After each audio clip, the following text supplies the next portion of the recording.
João capítulo 6, versos 51 a 59, leiamos de forma alternada. Eu sou o pão vivo que desceu do céu. Se alguém dele comer, viverá eternamente. E o pão que eu darei pela vida do mundo é a minha carne.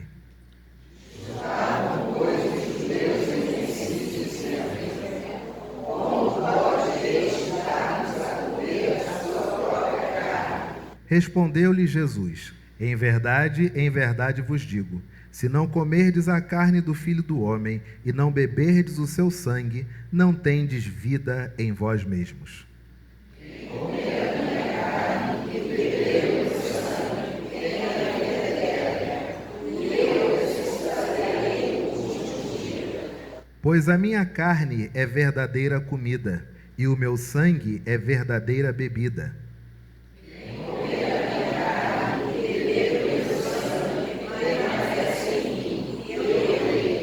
Assim como o Pai, que vive, me enviou, e igualmente eu vivo pelo Pai, também quem de mim se alimenta, por mim viverá.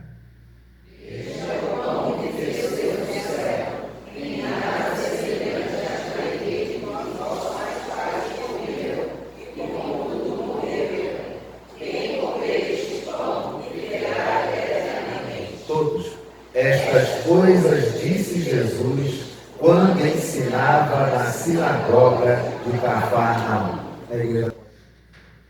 Em 2018, falecia o presbítero Rubens Machado, um homem a qual já fiz algumas citações aqui nesse púlpito, um presbítero que não apenas era um presbítero, mas era um encorajador.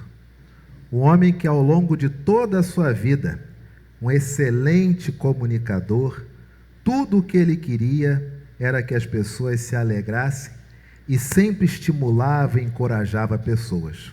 Mas ele um dia, muito doente, batalhando constantemente pela sua saúde, veio a falecer. E quando ele faleceu, todos nós ficamos sem chão. Faleceu o Rubens. E agora? E ele, membro da Igreja do Rio, conquanto tivesse já 3, 4 anos sem ir à igreja, mas ainda assim foi designado o local onde nós faríamos a despedida, porque ele foi cremado, e a cremação é um ato exclusivo da família, mas no momento do ofício da cerimônia cristã, lá chegamos. E tem aquele cemitério que fica na entrada de Piratininga, eu esqueci o nome agora, é Parque da Colina? No Parque da Colina, e colocaram o corpo em um local mais alto, que você entra, parecia um anfiteatro. Tem toda uma estrutura de anfiteatro.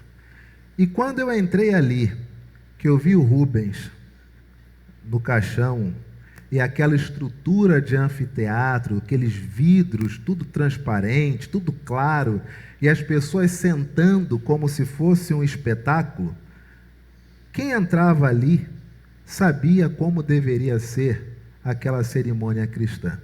E eu confesso para vocês que foi uma cerimônia a qual eu realizei, mas eu acredito que eu nunca mais vá encontrar uma ambiência e uma circunstância de coisas para ser como foi a dele. Porque quando as pessoas chegavam, normalmente, você chega relativamente bem, e ao encontrar a pessoa que você dedicava sentimentos, a encontra morta, é normal que nós choremos. Mas no sepultamento do Rubens foi o contrário. As pessoas entravam tristes, e quando passavam pela porta e olhavam para ele, cada uma soltava como se fosse um sorriso de canto de boca. E aí eu comecei, pastor tem que fazer o tempo todo a leitura do ambiente, eu comecei a ver as pessoas fazendo isso, e comecei a perceber que cada pessoa que olhava para ele, lembrava de alguma história alegre que viveu com ele. E as pessoas chegavam, olhavam, tristes, é óbvio, mas ao mesmo tempo como se estivessem em paz, porque viram descansar alguém que lhes era muito querido. E foi juntando gente, foi juntando gente, foi juntando gente, e as pessoas perguntando: pastor, não vai começar? Eu digo: não, temos que esperar os pastores da igreja dele pelo menos se posicionarem, se virão ou se não virão. E passado mais algum tempo, a viúva diz: pastor, o senhor pode começar o desejo da família. E quando ela disse exatamente nessas palavras que eu olho para as pessoas estão em pé. E ninguém pediu para elas ficarem em pé. E no que elas estavam em pé, eu olho para a porta para pedir para o indivíduo fechar a porta para começar. Havia um indivíduo na porta que, ao olhar para mim, sem eu falar nada, ele olhou para mim e fez assim, fechou a porta. E o sentimento de todos era como se nós estivéssemos em uma igreja, onde ali estava um pastor. O indivíduo à porta era como se fosse um primeiro diácono.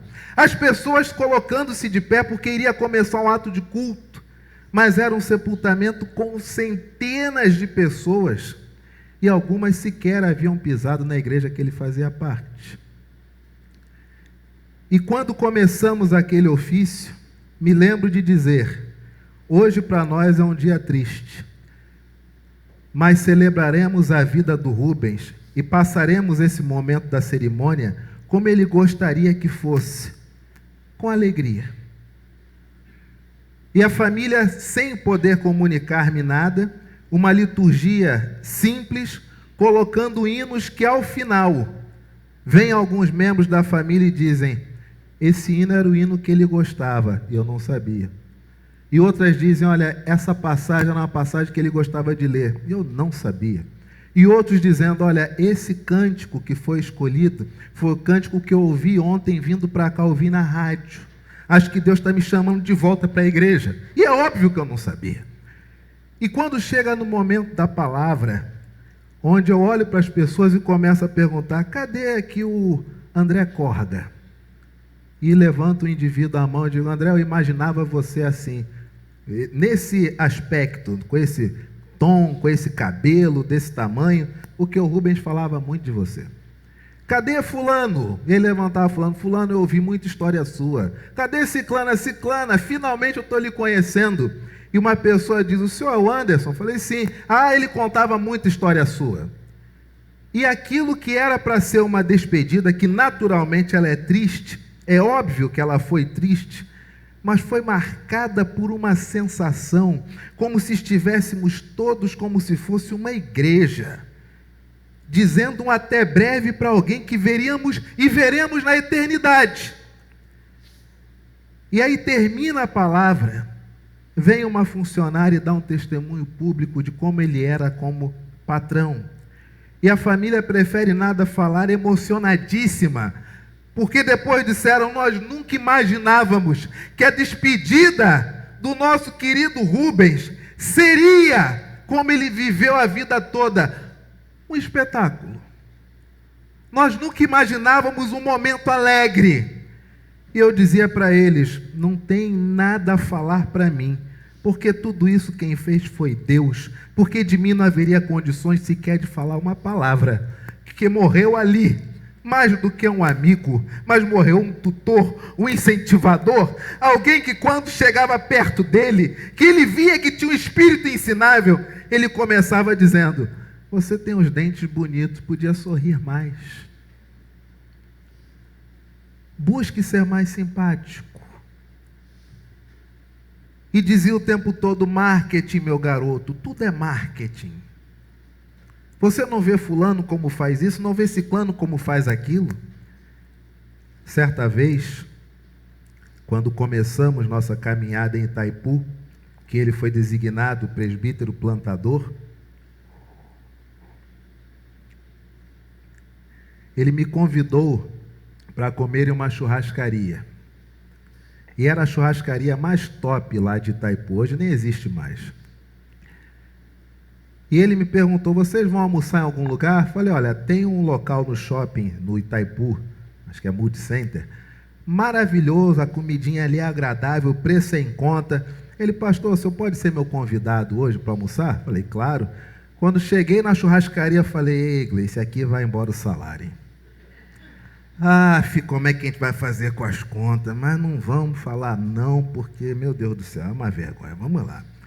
E senta naquele local, olha assim, rapaz, não estou nem com roupa, né? Vamos embora.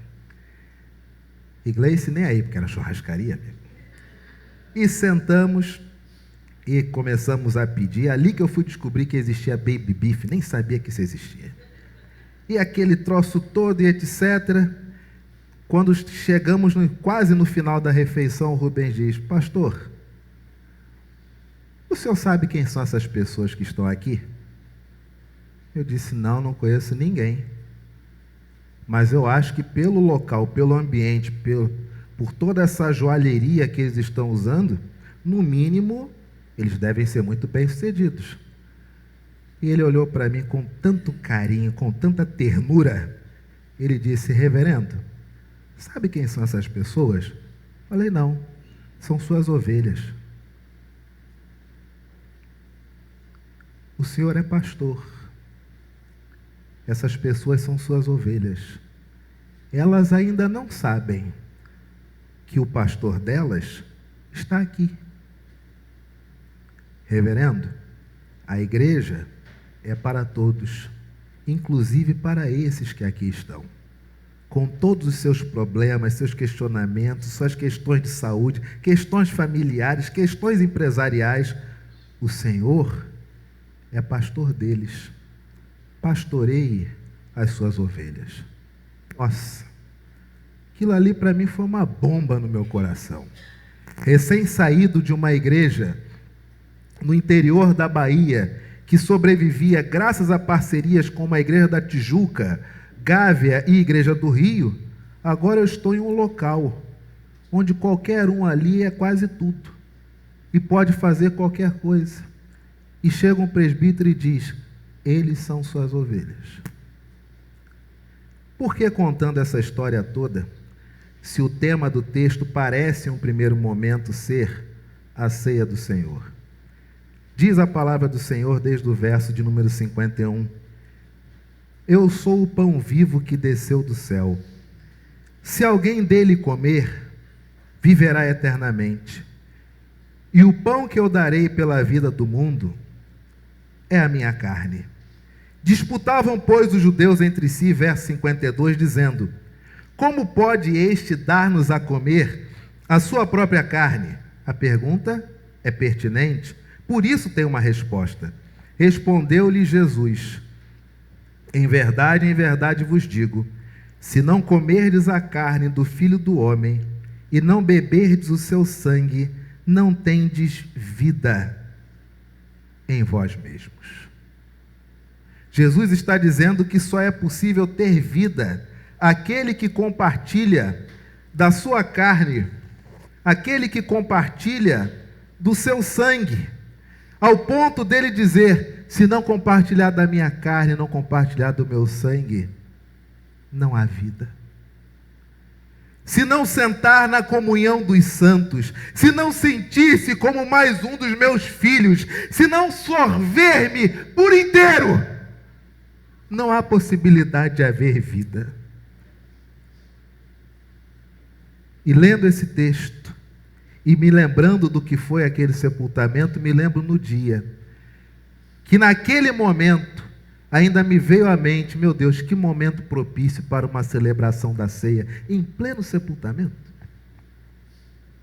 Porque todos estavam ali, celebrando a vida.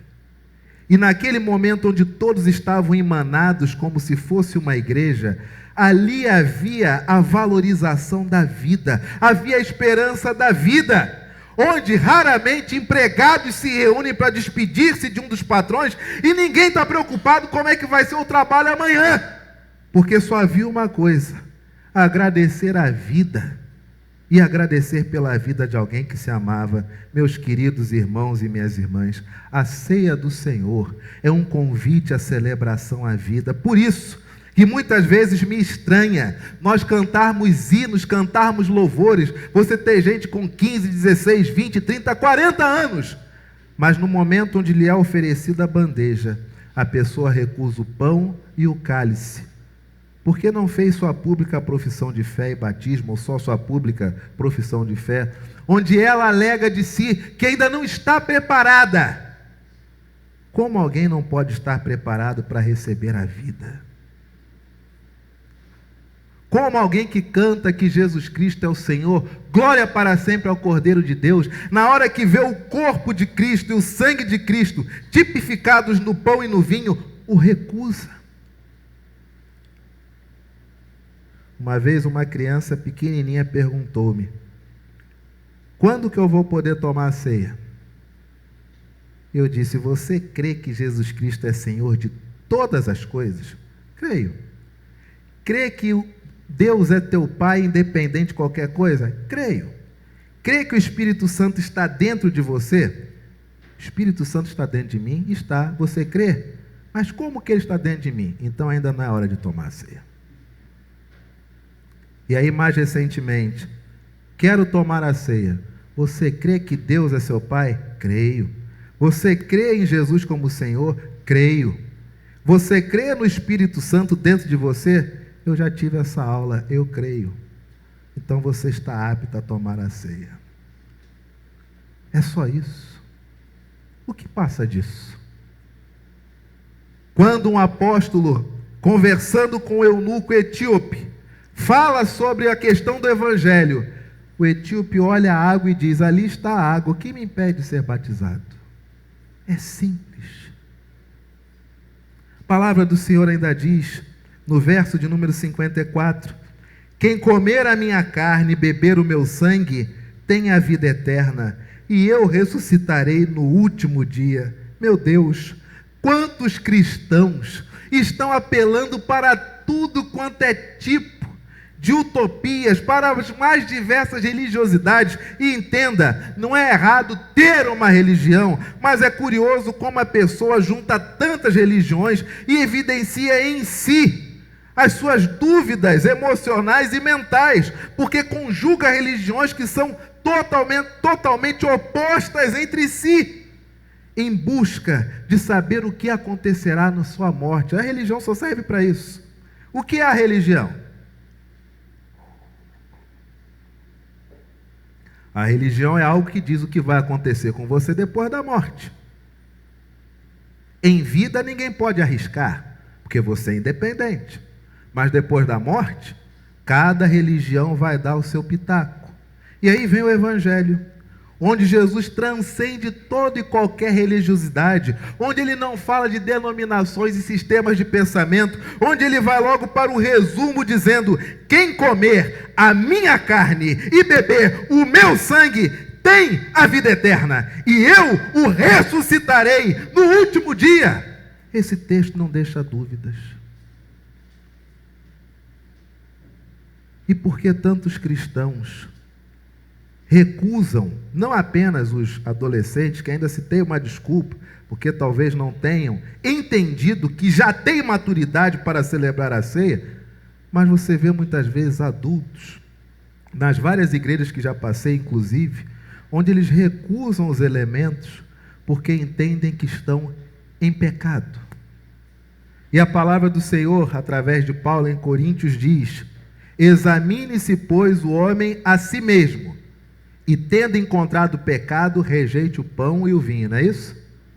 Examine-se, pois, o homem a si mesmo e coma do pão e beba do cálice. É o autoexame.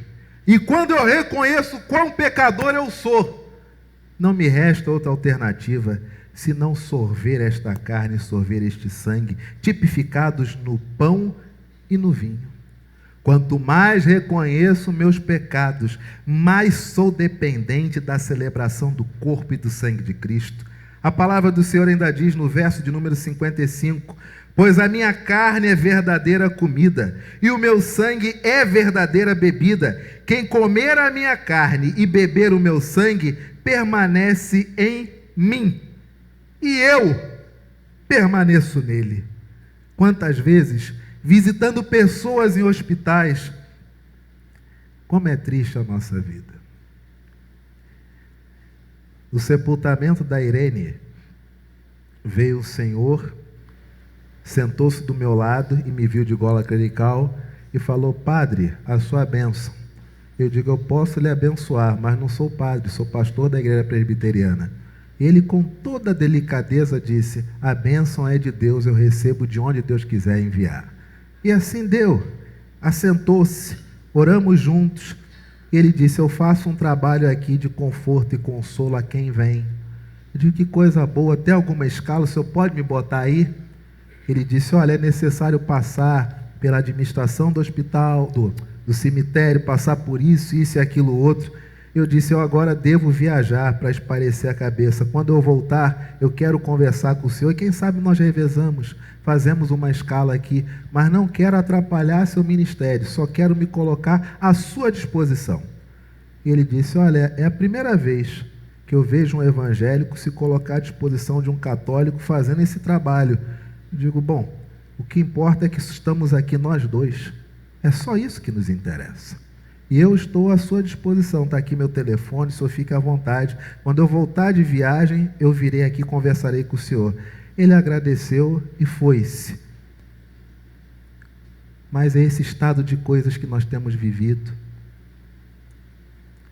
onde as pessoas pensam programações, mas se esquecem das pessoas, onde fazem evangelismos parando ruas, parando praças, parando avenidas.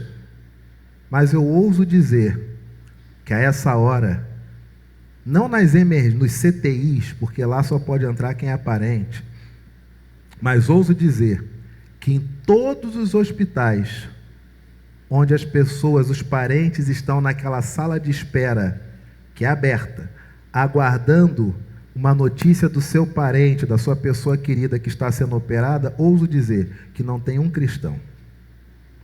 Não tem um cristão que abre mão de sua agenda para estar lá e ficar sentado à disposição de quem quer receber uma mensagem ou uma palavra. Jesus diz: quem comer a minha carne e beber o meu sangue permanece em mim e eu nele. E a grande pergunta que fica é: onde estão os cristãos?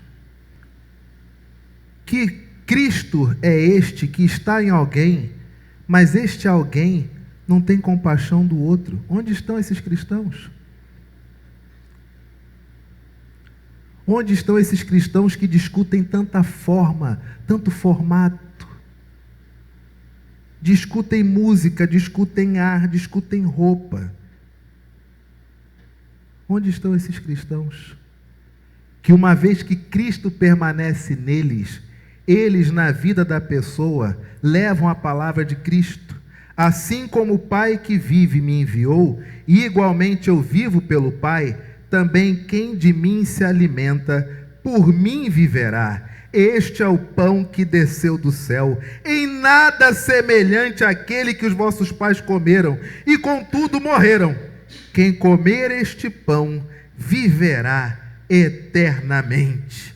Meu irmão e minha irmã, a nossa esperança está na glória eterna do Senhor. Quando comemos o pão e bebemos o cálice, anunciamos a sua vinda, anunciamos a sua morte e ressurreição, até que Ele venha, ou até que nós sejamos levados a Ele. Por que tanto sincretismo religioso? Por que tantos crentes participam da mesa da comunhão, mas vão olhar o horóscopo para ver se de repente vai dar certo o que diz o versículo? Um desassossego de cunho emocional, não é de fé. Fé a pessoa tem, tanto é que está buscando. Mas a emoção desequilibrada não a permite concatenar ideias e reconhecer que muitas coisas são excludentes. Se os astros dirigem meu destino, então para que Deus? Se eu morro e volto para esta vida, para que expiação de pecados e sacrifício de Cristo? A palavra do Senhor diz: estas coisas disse Jesus quando ensinava aonde? Você imagina o impacto de uma palavra desta em uma sinagoga em plena Cafarnaum? onde o Messias, que é tido como alguém que é o filho de Davi, que vai restaurar a glória do reino de Israel, homem de guerra, homem forte, homem inteligente, homem reverente somente a Yahvé. Aí vem alguém que se diz o Messias, e o que diz? Quem comer o meu corpo e beber o meu sangue, viverá comigo eternamente. E eles ouvem e dizem, o que é isso? Não é assim que está escrito em Isaías. Não foi assim que nós aprendemos. Mas Jesus ensinava isso lá na sinagoga de Cafarnaum, dizendo para todos aqueles rabis iguais a ele, que ele era o pão vivo que estava naquela hora descido do céu. Igreja Presbiteriana da Tijuca, igreja querida, igreja amada, como é bom estar nessa igreja. Como é bom ver nossos filhos crescerem nessa igreja. Como é bom nós estarmos em um local onde, pela graça de Deus, nós temos a alegria de abraçarmos uns aos outros, de dar a paz de Cristo uns aos outros. Nós temos o privilégio de, em momentos de crise, externar nossa dor. Em momentos de alegria, externar nosso sorriso. Onde temos a oportunidade de servir uns aos outros. Igreja da Tijuca, uma coisa que nós nunca podemos perder é o privilégio de reconhecer que todas as vezes que comemos do pão e bebemos do cálice, nós recebemos o próprio Senhor Jesus, e Ele diz que quem comer e beber dele viverá para sempre. Todos nós estamos debaixo do Senhor. Todos nós estamos debaixo da palavra do Senhor. Tudo que acontece em nossas vidas foi o Senhor, ou que permitiu, ou que determinou, ou que decretou. De tal modo que em todos os momentos, tanto de baixa quanto de alta, nunca nos esqueceremos que só estamos em vida porque recebemos o pão vivo que desce do céu. Amém, meu irmão?